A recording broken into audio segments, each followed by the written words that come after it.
ಮಲೆನಾಡು ಜಿಲ್ಲೆ ಕಾಫಿನಾಡು ಚಿಕ್ಕಮಗಳೂರಿನಲ್ಲಿ ಮಳೆರಾಯನ ಅಬ್ಬರ ಜೋರಾಗಿದೆ. ಚಾರ್ಮಾಡಿ, ಕೊಟ್ಟಿಗೆಹಾರ, ಬಾಳೂರು ಭಾಗದಲ್ಲಿ ಭಾರೀ ಮಳೆಯಾಗ್ತಾ ಇದೆ. ಈ ಮಳೆಯಿಂದಾಗಿ ಚಾರ್ಮಾಡಿ ಘಾಟ್ನಲ್ಲಿ ಸವಾರರು ಪರದಾಡ್ತಾ ಇದ್ದಾರೆ. ರಣ ಮಳೆಗೆ ಶೃಂಗೇರಿಯ ಗಾಂಧಿ ಮೈದಾನ ಜಲಾವೃತವಾಗಿದೆ. ಧಾರಾಕಾರ ಮಳೆಗೆ ಮಲೆನಾಡಿಗರ ಜನಜೀವನವೇ ಅಸ್ತವ್ಯಸ್ತವಾಗಿದೆ. ಕಳೆದ ಅನೇಕ ದಿನಗಳಿಂದ ಬಿಟ್ಟು ಬಿಡದೆ ಮಳೆಯಾಗ್ತಾ ಇದೆ. ಮಲೆನಾಡು ಭಾಗ ಚಿಕ್ಕಮಗಳೂರು, ಕಾಫಿನಾಡು ಚಿಕ್ಕಮಗಳೂರಿನಲ್ಲೂ ಭಾರೀ ಮಳೆಯಾಗ್ತಾ ಇದೆ. ದೃಶ್ಯದಲ್ಲಿ ಗಮನಿಸ್ತಾ ಇದ್ದೀರಿ. ಶೃಂಗೇರಿ ಭಾಗದಲ್ಲಿ ವಿಪರೀತ ಮಳೆ ಆಗ್ತಾ ಇದೆ.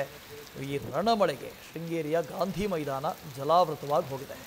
ತುಂಗಾ ನದಿಯ ಹರಿವು ಬಹಳ ವೇಗವಾಗಿದೆ. ಜೊತೆಗೆ ಅಪಾಯದ ಮಟ್ಟವನ್ನು ಮೀರಿ ಹರಿತಾ ಇದೆ.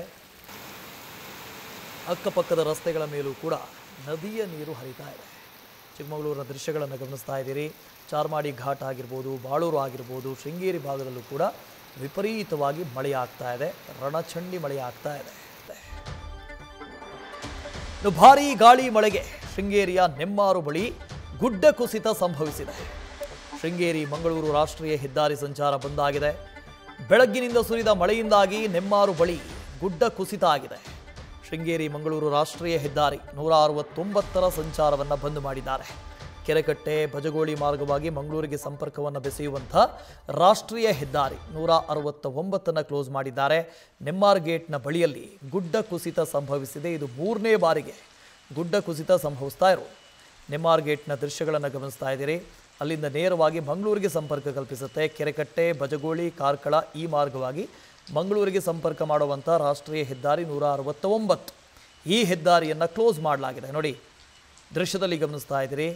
ಸಂಪೂರ್ಣವಾಗಿ ರಸ್ತೆಗಳಲ್ಲಿ ನೀರು ನಿಂತಿದೆ. ರಸ್ತೆ ಆಸುಪಾಸಿನಲ್ಲಿರುವಂಥ ಅಂಗಡಿ ಮುಂಗಟ್ಟುಗಳಿಗೂ ಕೂಡ ನೀರು ನಿಂತಿದೆ. ಮನೆಯ ಮೇಲೆ ಮರವೊಂದು ಬಿದ್ದಿದೆ. ನೋಡಿ, ಮನೆ ಮೇಲೆ ಬೃಹತ್ ಗಾತ್ರದ ಮರ ಬಿದ್ದಿದೆ. ಸಾಕಷ್ಟು ಅವಾಂತರ ಅನಾಹುತ ಸೃಷ್ಟಿಯಾಗಿದೆ. ಇದು ಗುಡ್ಡ ಕುಸಿದಿರುವಂಥ ದೃಶ್ಯ. ನೆಮ್ಮಾರು ಚೆಕ್ ಪೋಸ್ಟ್ನ ಬಳಿಯಲ್ಲಿ ಈ ಗುಡ್ಡ ಕುಸಿದಿರೋದು ಸುಮಾರು 3ನೇ ಬಾರಿಗೆ ಗುಡ್ಡ ಕುಸಿತಾ ಇದೆ. ಈ ಭಾಗದಲ್ಲಿ ಪದೇ ಪದೇ ವಿಪರೀತವಾಗಿ ಮಳೆ ಬಂದಾಗಲೆಲ್ಲ ಗುಡ್ಡ ಕುಸಿಯುತ್ತೆ. ಶೃಂಗೇರಿ ಮಂಗಳೂರು ಸಂಪರ್ಕ ಮಾಡುವಂಥ ರಾಷ್ಟ್ರೀಯ ಹೆದ್ದಾರಿ 169 ಪದೇ ಪದೇ ಕ್ಲೋಸ್ ಆಗುತ್ತೆ. ಗಾಳಿ ಹೊಡೆತಕ್ಕೆ ಮನೆ ಮೇಲೆ ಬೃಹತ್ ಮರವೊಂದು ಉರುಳಿದೆ. ಕಲಂದರ್ ಎಂಬ ವ್ಯಕ್ತಿಯ ಮನೆಯ ಮೇಲ್ಛಾವಣಿ ಜಖಮ್ಮಾಗಿದೆ.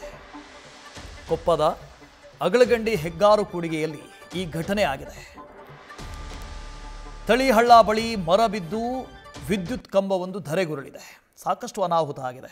ದೃಶ್ಯದಲ್ಲಿ ಗಮನಿಸ್ತಾ ಇದ್ದೀರಿ. ತೋಟದ ಮನೆ ಅದು. ಆ ಮನೆಯ ಮೇಲೆ ಬೃಹತ್ ಗಾತ್ರದ ಮರವೊಂದು ಬಿದ್ದಿದೆ. ಮುಂದೆ ಶೀಟ್ ಕಾಣಿಸ್ತಾ ಇದೆ. ಸಿಮೆಂಟ್ ಶೀಟ್ನ ಮನೆ ಅದು. ಆ ಸಿಮೆಂಟ್ ಶೀಟ್ನ ಮೇಲೆ ಬೃಹದಾಕಾರದ ಮರ ಬಿದ್ದರೆ ಏನಾಗುತ್ತೆ ಅಂತ ನೀವು ಊಹೆ ಮಾಡ್ಕೊಳ್ಳಿ. ಸಂಪೂರ್ಣವಾಗಿ ಮನೆಯೇ ಜಖಮ್ಮಾಗಿದೆ. ತಳಿಹಳ್ಳ ಬಳಿ ಮರ ಬಿದ್ದು ವಿದ್ಯುತ್ ಕಂಬವೂ ಕೂಡ ಧರೆಗುರುಳಿದೆ. ಚಿಕ್ಕಮಗಳೂರು ಮತ್ತೋಡಿ ಮಾರ್ಗದಲ್ಲಿ ಸವಾರನೊಬ್ಬ ಜಸ್ಟ್ ಮಿಸ್ ಆಗಿದ್ದಾನೆ. ಈ ಥರದ ಅನೇಕ ಘಟನೆಗಳು ನಡೆದಿದ್ದಾವೆ. ಇದು ಕೊಪ್ಪದ ಅಗಳಗಂಡಿ ಹೆಗ್ಗಾರು ಕೂಡಿಗೆಯಲ್ಲಿ ನಡೆದಿರುವಂಥ ಘಟನೆ. ಮನೆಯ ಮೇಲೆ ಬೃಹತ್ ಗಾತ್ರದ ಮರವೊಂದು ಬಿದ್ದಿದೆ. 4 ದೃಶ್ಯಗಳಲ್ಲಿ ಗಮನಿಸ್ತಾ ಇದ್ದೀರಿ. ಚಿಕ್ಕಮಗಳೂರು ಭಾಗದ ಮಳೆಯಿಂದಾದಂಥ ಅನಾಹುತದ ದೃಶ್ಯಗಳು. ಒಂದು ಕಡೆ ವಿಪರೀತವಾಗಿ ಸುರಿತಾ ಇರುವಂಥ ಮಳೆ, ಚಾರ್ಮಾಡಿ ಘಾಟ್ನ ದೃಶ್ಯ ಇದು. ಟ್ರಾಫಿಕ್ ಜಾಮ್ ಉಂಟಾಗಿದೆ.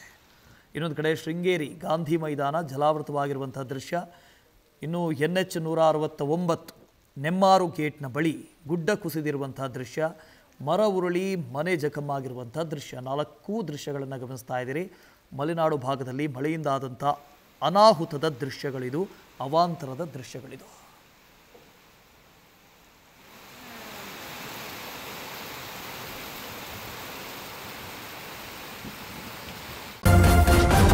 ನ್ಯೂಸ್ ಫಸ್ಟ್, ನಿರ್ಭೀತಿಯಿಂದ ನಿಮ್ಮ ಪರವಾಗಿ.